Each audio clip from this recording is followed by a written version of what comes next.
요단강을 건너가기 위해서 구체적인 준비를 시작합니다. 우리 지난주에 두 가지를 준비를 했는데 기억나십니까? 첫 번째로는 먼저 건너가게 되면은 전쟁을 치러야 하기 때문에 군대 지휘관들에게 명령을 한 것이 아니라 행정 관리들을 동원해서 모든 백성에게 양식을 준비하라라는 것이었습니다. 모든 것이 하나님께서 하신다라고 하는 것이죠. 그 다음에 또 하나, 여호수아는 요단 동편에 이미 정착해 있는 르우벤 지파, 갓 지파, 그리고 므낫세 반 지파를 모아서 모세가 그들에게 명령하고 약속한 대로 다시금 그 말씀을 상기시킵니다. 그러면서 다른 지파들과 함께 요단강을 건너도록 설득을 하지요. 약속의 땅은 소수의 사람만 들어가는 것이 아니라 하나님의 백성이라고 하면 모두 함께 들어가야 한다라고 하는 것이었습니다. 자, 이렇게 해서 요단강을 건널 준비를 하는 동안에 여호수아는 또 하나 비밀리 준비하는 게 있습니다. 무엇이냐 하니까요, 정탐꾼을 보내어서 여리고와 그 주변을 살펴보는 것이었습니다. 오늘 본문 1절을 보니까 눈의 아들 여호수아가 시팀에서 두 사람을 정탐꾼으로 보내며 이르되 가서 그 땅과 여리고를 엿보라 하며 그들이 가서 라합이라 하는 기생의 집에 들어가 거기서 유수하더니, 시팀 요단강을 사이에 두고 여리고 성과 서로 마주보고 있는 곳입니다. 직선거리로 볼 때는 약 한 16km 정도밖에 떨어지지 않은 거리입니다. 이스라엘 백성이 요단강을 건너기 위해서는 시딤에 집합하기로 했던 것 같습니다. 거기에서 여호수아는 두 사람을 미리 정탐꾼을 보내어서 여리고 주변을 살펴보게 합니다. 사실 정탐꾼의 주요의 임무가 그런 것 아닙니까? 승리할 가능성을 판단하는 것이 아닙니다. 단지 객관적인 정보를 수집해서 그 정보를 지휘관에게 보고하는 것입니다. 그러면 지휘관이 판단을 하겠지요. 어떻게 하면 승리하겠다, 아니면 패배하겠다, 그러면 이렇게 하면 되겠다, 저렇게 하면 되겠다. 이게 정탐꾼과 지휘관의 사이입니다. 그런데 하나님의 백성 이스라엘의 지휘관은 누구입니까? 바로 하나님이십니다. 여호수아는 하나님으로부터 그 땅을 주시겠다라고 하는 약속과 또 그 땅으로 들어가라라고 하는 명령을 받았습니다. 약속의 땅에 들어가는 것, 이제 누구도 변경할 수 없는 기정사실입니다. 해야 하는 일입니다. 그러나 어떤 길이 있는지, 지형은 어떻게 되었는지, 그 성에는 어떤 사람들이 얼마나 사는지 구체적인 정보를 알아둘 필요가 있습니다. 그 일에 두 명의 정탐꾼이면 충분했던 것입니다. 또한 여호수아는 정탐꾼을 보내는 일을 이스라엘 백성들에게 비밀스럽게 했습니다. 그것은 40년 전의 일을 반복하고 싶지 않아서이기 때문이겠지요. 40년 전에는 이스라엘 백성들 앞에서는 공개적으로 보내었고 돌아와서 보고도 공개적으로 해버립니다. 그 이후 결과 우리가 알지 않습니까? 그래서 그런지 비밀스럽게 정탐꾼을 직접 선발해서 보냈던 것입니다. 이들의 이름이 성경에 기록되어 있지 않습니다. 이들이 정탐 후 돌아와서 오직 여호수아에게만 개인적으로 보고하는 장면을 통해서 우리는 이 일이 아주 비밀스럽게 진행되었다라고 하는 사실을 알 수 있습니다. 여호수아는 참으로 지혜로운 사람입니다. 공개적으로 처리할 일은 그렇게 하고 또 비밀스럽게 처리할 일은 그렇게 진행합니다. 그것을 잘 분별하는 것이 지혜이겠지요. 열심히 하는 것보다 제대로 하는 것이 더 중요하지 않습니까? 여기에는 하나님이 주신 지혜가 필요합니다. 모세에게서 안수받을 때 여호수아는 지혜의 영이 충만하였다라고 했습니다. 하나님을 경외하는 것이 지혜의 출발입니다. 성경 곳곳에서 이 말씀을 하고 있지요. 욥기 28장에 보면은 또 사람에게 말씀하셨도다. 보라, 주를 경외함이 지혜요 악을 떠남이 명철이니라. 또 시편 111편 10절에서는 여호와를 경외함이 지혜의 근본이라. 잠언 1장 7절에서는 여호와를 경외하는 것이 지식의 근본이언을 미련한 자는 지혜와 훈계를 멸시하느니라. 잠언 9장에서는 여호와를 경외하는 것이 지혜의 근본이요 거룩하신 자를 아는 것이 명철이니라. 성경은 곳곳에서 지혜가 하나님이 주신 것이라고 말씀하고 있습니다. 여호수아 하나님 주신 지혜를 지금 사용하고 있습니다. 과거의 것을 되풀이하지 않고요, 오히려 공개적으로 할 일은 공개적으로 하고 비밀스럽게 할 일은 비밀스럽게 하고 있습니다. 아무튼 이들 두 명의 정탐꾼들, 여리고성과 그 주변의 지형을 정탐하기 위해서 떠났습니다. 그리고 여리고성에서 하룻밤을 묵게 되는데 공교롭게도 라합이라고 하는 기생의 집에 묵게 됩니다. 당시 고대 근동에서는 기생이라는 개념이 별로 없었고 창녀라는 직업이 있을 정도였습니다.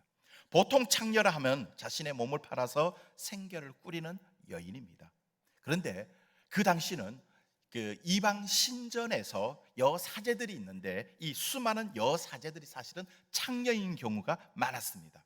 그래서 이방 신전에서 제사를 도우며 우상을 숭배하는 자들과 행음을 하는 여사제 창녀들이 있었습니다.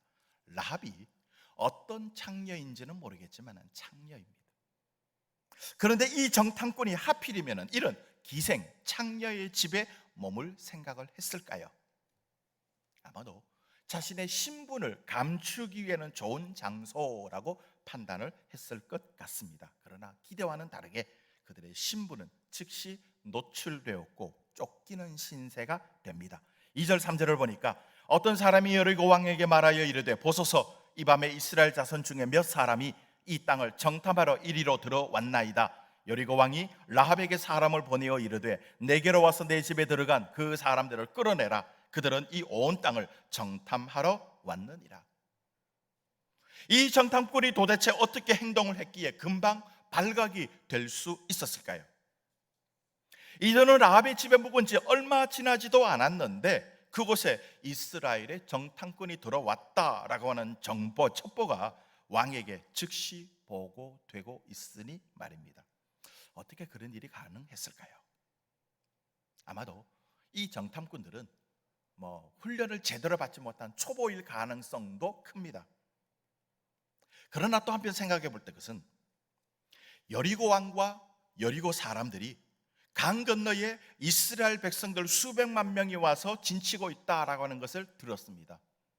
그리고 이 사람들이 가나안 땅으로 들어온다라고 하는 사실을 들었습니다. 그러니 신경을 곤두세우고 살펴보고 있겠지요. 그래서 언제 요단강을 건너서 우리 여리고성을 칠지 모른다라는 생각입니다. 그러니 이미 흉흉한 소문은 돌았겠지요. 전쟁이 난다더라, 이스라엘 군대는 너무너무 강하다더라, 사람들을 깡그리 죽인다더라, 이런 온갖 소문들이 다 나지 않았겠습니까?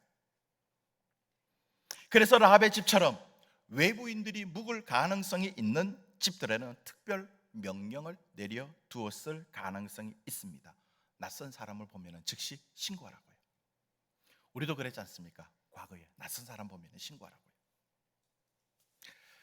4절부터 6절을 보게 되면 그 여인이 그 두 사람을 이미 숨긴지라 이르되 과연 그 사람들이 내게로 왔었으나 그들이 어디에서 왔는지 나는 알지 못하였고 그 사람들이 어두워 성문을 닫을 때쯤 되어 나갔으니 어디로 갔는지 내가 알지 못하나 급히 따라가라. 그리하면 그들을 따라 잡으리라 하였으나 그가 이미 그들을 이끌고 지붕에 올라가서 그 지붕에 벌려놓은 3대에 숨겼더라. 왕이 보낸 체포조가 도착하기도 전에 라합은 이미 이 사람들을 지붕에 숨겨두었습니다. 무슨 뜻입니까? 라합도 처음부터 이들이 이스라엘의 정탐꾼일 것이다 라고 하는 사실을 알고 있었습니다. 그런데도 숨겨주었지요. 그리고 왕이 보낸 체포자가 들이닥쳤을 때에는 적극적으로 거짓말까지 하면서 위기에 빠진 그들의 생명을 구해줍니다. 자, 그런데 왜 그랬을까요? 무엇 때문에 라합은 정탐꾼을 도와주고 있는 것일까요? 그 다음 말씀에서 알게 됩니다. 8절 9절을 보니까 또 그들이 눕기 전에 라합이 지붕에 올라가서 그들에게 이르러 말하되 여호와께서 이 땅을 너희에게 주신 줄을 내가 아노라. 우리가 너희를 심히 두려워하고 이 땅 주민들이 다 너희 앞에서 간담이 녹나니. 그렇습니다. 라합은 하나님을 믿었기 때문입니다. 여호와께서 이 땅을 너희에게 주신 줄을 내가 아노라. 자세하게 설명을 합니다. 라합은 하나님이 이 땅에 이스라엘 백성들에게 주신 줄을 안다라고 이야기합니다. 주실 줄이 아니라 주실지도 모른다가 아니라 이미 주셨다라는 것은 내가 안다라는 거예요. 미래형이 아니라 이미 미래 완료형입니다. 미래에 이미 너희들에게 주셨다라는 거예요. 이게 지금 라합의 말입니다. 라합의 말. 그런데 이 말이 누구의 말, 어떻게 많이 들어본 말투 아닙니까? 하나님이 여호수아에게 약속하신 말씀에서 우리는 이미 살펴보았습니다. 여호수아 1장 3절에 보면은 내가 모세에게 말한 바와 같이 너희 발바닥으로 밟는 것은 모두 내가 너희에게 주었노니. 아직 발바닥으로 밟지도 않았습니다. 요단강을 건너지도 않았고요, 가나안 땅을 밟지도 않았습니다. 그런데 그 밟는 모든 땅 내가 너희에게 주었다라는 거예요. 앞으로 줄게 아닙니다. 주었다라는 것이에요. 이게 여호수아에게 하신 말씀이었는데 이 말씀을 누구에게 듣습니까? 이방 여인 라합에게서 듣는 것이에요. 라합에게서. 라합이 어떻게 그것을 알게 되었을까요? 이런 하나님의 말씀을 어떻게 알게 되었을까요? 그 이유, 라합을 지금 계속해서 말을 합니다. 신앙 고백하는 내용인데요, 계속해서 지금 설명을 합니다. 우리가 여기서 한 가지 좀 생각해 볼 것이 있어요. 영화를 보게 되면, 첩보 영화를 보게 되면 첩보전을 막 드립니다. 긴장감이 있고요, 속도감이 있고요, 박진감이 있습니다. 막 도망다니고 뛰어다니고 총을 쏘고 숨고 뭐 사람이 죽어나가고 뭐 요런 일이 있습니다. 자, 그럴 때에 기생 라합의 신앙 고백을 보게 된다라면 얼마나 맥이 빠질까요? 자, 막 하다가 갑자기 추격하고 도망하고 추격하고 있는 사람이 중간에 떡 때려가지고 신앙 고백하는 내용이 떡 나온다면 어떻게 될까요? 영화 정말로 재미없겠지요. 그런 소설 정말로 재미없겠지요. 그런데 오늘 본문이 그렇습니다. 두 정탐꾼이 왔습니다. 라합의 집에 묵었습니다. 발각이 되었습니다. 숨겨주고 체포자가 와서 쫓아갑니다. 이런 상황에서 그냥 신앙 고백이 떡 나와버려요. 그리고 15절부터 가게 되면 그 뒤로부터는 이제 그 이후부터는 다시금 이 정탐꾼과 이야기, 그 정탐꾼의 활동이 나타납니다.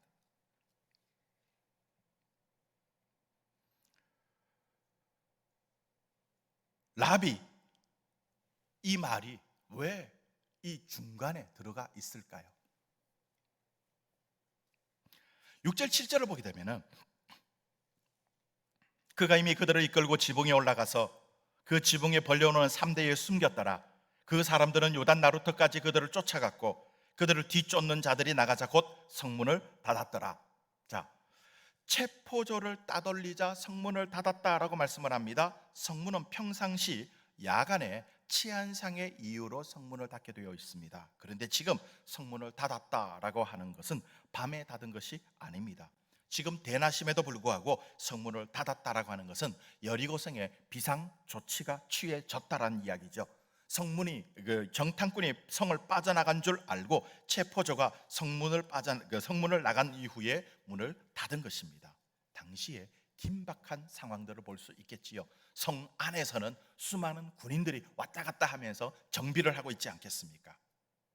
자, 글을 쓰는 사람이라고 하면은 이런 긴박한 상황을 계속 이어나가서 독자들로 하여금 관심을 끌고 글 속에 빠져들게 합니다. 재미를 북돋아들게 합니다. 그러면은 8절 이후에는 라합의 집에 숨어있는 이 정탐꾼들이 어떻게 빠져나갔는지, 그리고 체포자는 어떻게 그들을 추적하는지, 어떻게 도망해서 요단강을 건너 본진으로 돌아오는지, 뭐 이런 얘기가 쫙 이어져야 재미있지 않겠습니까? 그러고 나서 뭐 사랑 이야기를 하든 신앙 고백 이야기하든 그 이후의 분위기를 덧붙이는 것이 보통 글 쓰는 방법 또는 영화의 전개 방법입니다. 그런데 본문 어떻게 이어지고 있습니까? 정탐꾼의 탈출 내용은 8절로 바로 이어지는 것이 아니라 오늘 본문을 지나서 15절부터 이어지고 있습니다. 그 사이에 8절부터 14절에는 재미없는 라합의 신앙 고백이 들어 있습니다. 여호수아의 저자인 여호수아가 왜 이렇게 재미없이 여호수아를 기록했을까요? 반대로 생각해 보면은 저자인 여호수아가 라합의 신앙 고백을 이렇게 긴박감 있는 내용 사이에 배치한 것은 왜일까요? 그만큼 중요하다라는 뜻이겠지요. 여호수아에서 이것이 제일 중요하다. 그러니 긴박감이 있는 이 중간에 다 그대로 배치한 것이죠. 사실 기생 라합의 이야기가 여호수아 전체를 본다라면 그렇게 중요한 것은 아닙니다. 여호수아의 전체 내용이 하나님께서 이스라엘 백성들을 가나안으로 어떻게 인도하시고 가나안 땅을 이스라엘 백성들에게 어떻게 나누어 주시는가 하는 내용입니다.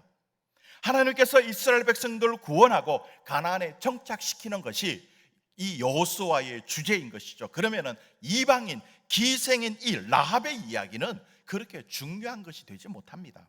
아주 긴 가나안 정복 전쟁 중에 작은 소재에 불과하지요. 빠져도 별 것 없는 그런 내용입니다.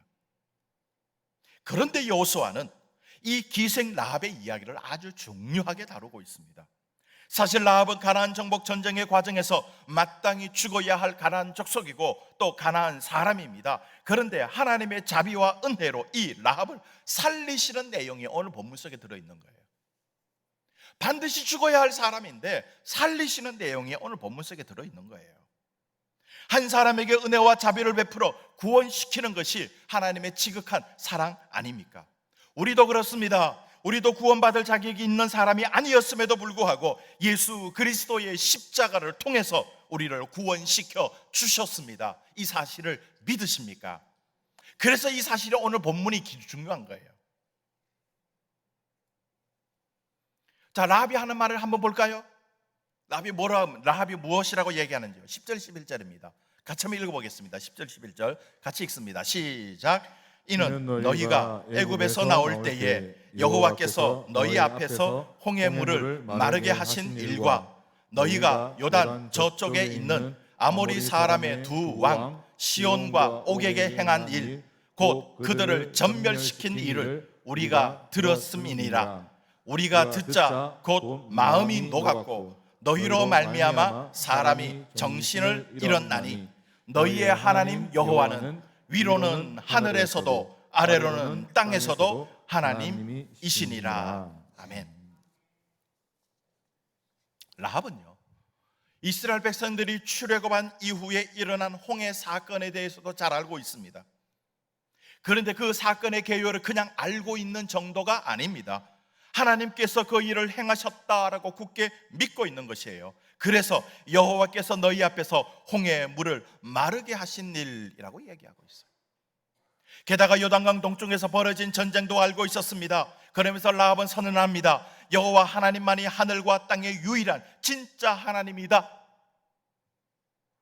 이 구절이 과거에 사용됐던 개역판 성경에서는요, 너희의 하나님 여호와는 상천하지의 하나님이시니라.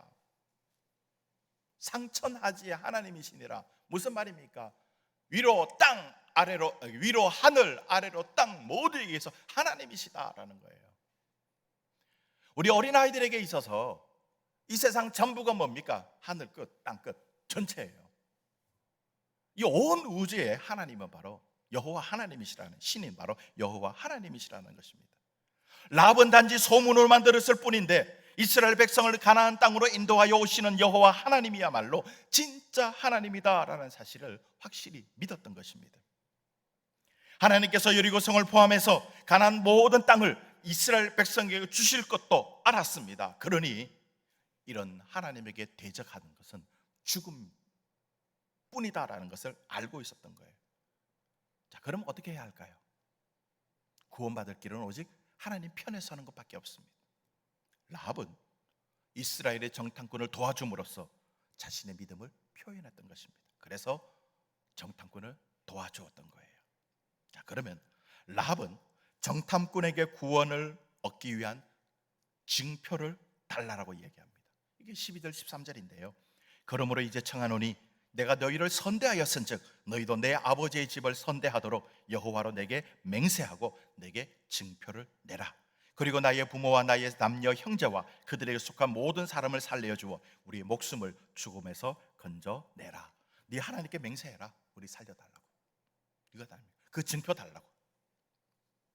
두 정탐꾼은 그렇게 하겠다라고 약속을 합니다. 14절 하반절에 보니까 여호와께서 우리에게 이 땅을 주실 때에는 인자하고 진실하게 너를 대우하리라. 라합은 정말 대단한 믿음을 가진 사람이었습니다. 라합의 이야기는 이른바 믿음의 장인, 히브리서 11장에 소개가 될 정도로 아주 유명한 사람입니다. 히브리서 11장 31절을 보니까 믿음으로 기생 라합은 정탐꾼을 평안히 영접하였으므로 순종하지 아니하는 자와 함께 멸망하지 아니하였도다. 이 문장의 앞뒤를 살펴보면 유명한 믿음의 사람들이 기록되어 있습니다. 이 라합의 바로 앞에는 모세의 이름이 나오고요, 라합의 뒤에는 바로 라합의 그 다음이 바로 라합입니다. 여호수아의 이름은 그 어디에도 등장하지 않습니다. 여호수아가 믿음의 사람이 아니기 때문이 아닙니다. 그만큼 라합의 믿음이 대단하다라는 것이에요. 라합은 하나님의 말씀에 순종했다라는 것입니다. 이것이 믿음이고요, 이 믿음이 자신과 가족을 구원한 힘인 줄로 믿으시기를 바랍니다. 우리에게 믿음이 있어야 내가 구원함을 받고요, 우리 가족들도 구원함을 받을 수 있는 것 아닌가요? 약속의 땅은 힘이 있는 사람이 점령해서 차지하는 것이 아닙니다. 오직 하나님의 말씀에 순종하는 사람에게 선물로 주어지는 것입니다. 약속의 땅은 이스라엘 백성들에게만 주어지는 것이 아닙니다. 하나님의 말씀에 순종하는 모든 사람에게, 다시 말해서 하나님을 믿는 사람에게는 얼마든지 약속의 땅에 살 수 있는 것입니다. 그 예가 바로 기생 라합인 거예요. 기생 라합은 이스라엘 사람이 아닙니다. 그럼에도 불구하고 그와 그의 가족 모두가 다 약속의 땅에서 삽니다. 그리고 성경에 믿음의 사람으로 이름이 올라 있습니다. 오늘 말씀에서 우리는 사람의 실패가 곧 하나님의 실패가 아니라는 것을 알게 됩니다. 사실 두 정탐꾼은 자신의 사명을 제대로 감당하지 못했습니다. 그들은 여호수아의 선택을 받을 정도로 믿음이 있는 신실한 사람이었습니다. 그러나 정탐꾼으로서의 임무를 수행하는 데서는 좀 부족한 사람이었죠. 그래서 여리고에 들어가서 곧 발각되고 말았습니다. 자신의 임무를 완수하는 데는 실패한 것이죠. 그러나 하나님은 그 실패를 성공으로 바꾸십니다. 그들에게 주어진 임무는 실패했지만 아이러니하게도 그것을 통해서 하나님께서 일하심을 확인하게 되었습니다. 여리고성 사람들의 마음들을 알게 되었고요, 형편들을 알게 되었던 것입니다. 이스라엘 백성에게 여리성을 넘겨주기 위해서 하나님께서 직접 일하고 계심을 똑똑히 보았던 것입니다. 그래서 두 정탐꾼은 돌아오자마자 자신들의 보고 들은 이야기를 여호수아에게 보고를 합니다. 여호수아 2장 24절입니다. 또 여호수아에게 이르되 진실로 여호와께서 그 온 땅을 우리 손에 주셨으므로 그 땅의 모든 주민이 우리 앞에서 간담이 녹더이다. 여리고성 사람들이 하나님의 말씀, 하나님을 듣고 나서 모두가 간담이 녹았다, 두려워하고 있다라는 거예요. 하나님께서 그 온 땅을 우리에게 주셨다라는 것입니다. 그래서 그곳 사람들은 우리 때문에 모두가 겁을 먹고 두려워하고 있다라는 것입니다. 이 정탐꾼의 임무는 실패했습니다. 그러나 이 보고를 한 것으로 그들의 역할은 충분히 한 것입니다. 정말로 그렇습니다. 우리가 일을 하다 보면 실패하고 실수할 수 있습니다. 그건 부끄러운 일이 아닙니다. 그 실패를 통해서 하나님의 일하심을 볼 수 있는 것입니다.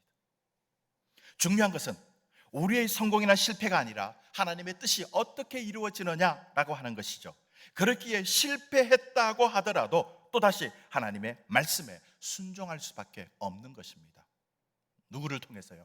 라합을 통해서 볼 수 있는 것이에요. 이 정탐꾼은 실패했지만 하나님은 새로운 사람을 마련해 놓으신 거예요. 누구? 라합입니다. 믿음의 사람 라합을 새롭게 마련해 두어서 이 정탐꾼이 실패한 내용을 다 알 수 있게 했고, 그 내용을 그대로 여호수아에 보고해서 여호수아는 그것으로 정세를 판단하고 여리고성을 점령할 수 있었던 것이죠. 성경의 주인공은 하나님입니다. 여호수아도 기생 라합도 두 명의 정탐꾼도 모두 하나님이 사용하시는 통로입니다. 우리 인생도 마찬가지입니다. 지금까지 하나님의 일에 나름대로 최선을 다해왔지만 돌이켜보면 성공한 일보다는 실패한 일이 더 많습니다. 우리가 실패를 해도요, 내가 실패를 해도 하나님은 실패하지 않으십니다. 하나님 우리의 실패를 통해서 또 다른 사람을 마련해 주시고 다른 방법을 마련해 놓으셔서 우리의 일들을 이루어 가시는 분입니다. 이게 하나님의 일이고 이게 교회의 일인 것이죠. 세상을 구원하시는 하나님의 모습입니다. 분명히 처음에 구약시대에 하나님은 우리에게 구원의 방법을 열어놓으셨습니다. 모든 율법을 다 지키는 거예요. 그런데 그게 실패지 않습니까? 우리에게 실패 아닙니까?